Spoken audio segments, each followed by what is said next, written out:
साथी नमस्कार। मैं अंकित दुबे आपका स्वागत करता हूं अपने YouTube channel smart study by Ankit पर। यह क्लास है UP triple S C PET को टारगेट करते हुए, जिसमें हम हिस्ट्री के PYQ चैप्टर 22 लेके चल रहे हैं। आज का टॉपिक है प्राचीन भारत में हड़प्पा सभ्यता, जिसे सिंधु घाटी की सभ्यता कहते हैं।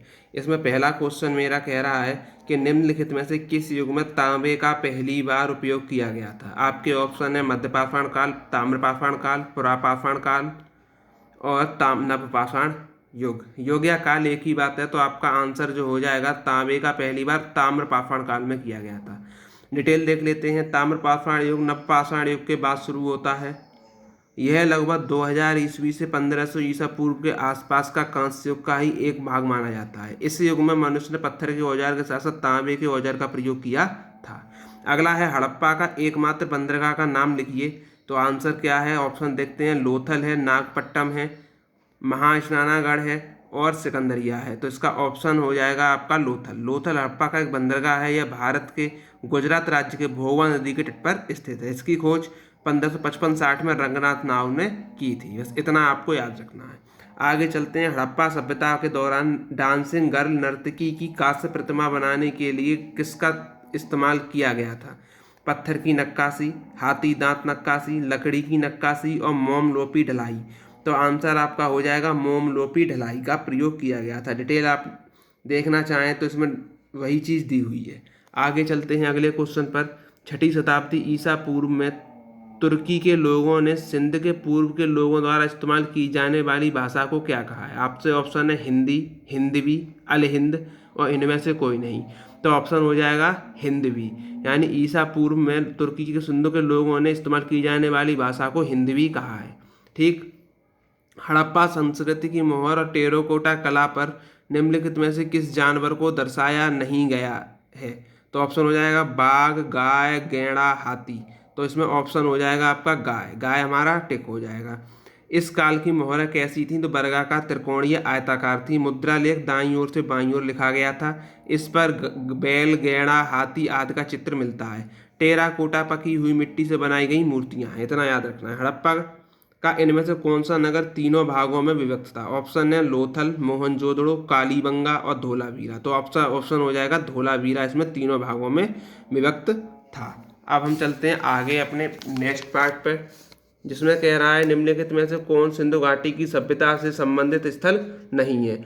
ऑप्शन दे रखा है कालीबंगा, रोपड़, पाटलिपुत्र और लोथल। तो ऑप्शन हो जाएगा पाटलिपुत्र, क्योंकि आप रोपड़ भी देखते हैं, कालीबंगा भी देखते हैं और लोथल भी आप हड़प्पा सभ्यता में देख रहे होते हैं। आगे मोहनजोदड़ो शब्द का शाब्दिक अर्थ क्या है।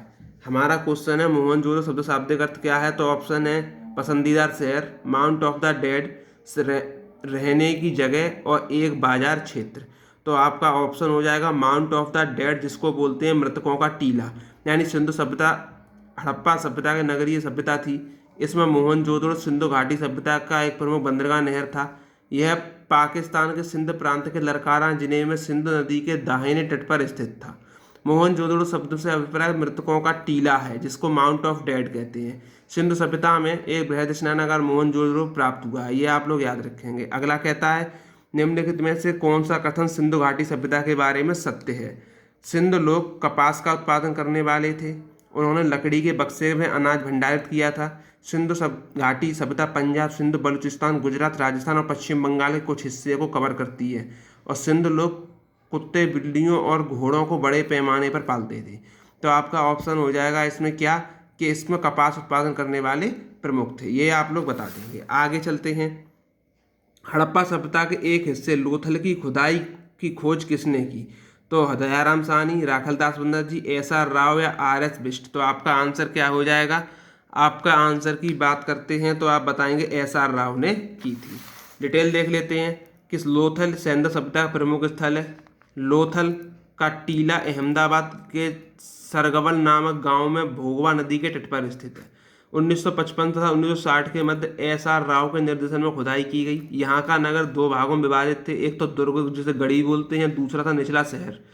संपूर्ण बस्ती एक ही प्राचीर से घिरी हुई थी। लोथल में मनकों बनाने का कारखाना था। गोदीबाड़ा के साक्ष्य, धान के साक्ष्य और अग्निकुंड के साक्ष्य मिले हैं। ये आप लोग पॉइंट याद रखेंगे। आगे है सिंधु सभ्यता का कौन अस्थियों का अवशेष घोड़े की अस्थियों के अवशेष कहाँ से मिले हैं? तो ऑप्शन है बनवाली, चंदूहड़ो, सुतकांगाडोर और सुरकोटदा। तो ऑप्शन हो जाएगा सुरकोटदा। सुरकोटदा या सुरकोटदा गुजरात के कच्छ जिले में स्थित है। वहाँ के घोड़े की अस्थियां तथा एक कब्रगाह के अवशेष प्राप्त हुए हैं। सुरकोटदा के समाधान की एक नई विधि कलश समाधान का उदाहरण प्राप्त हुआ है।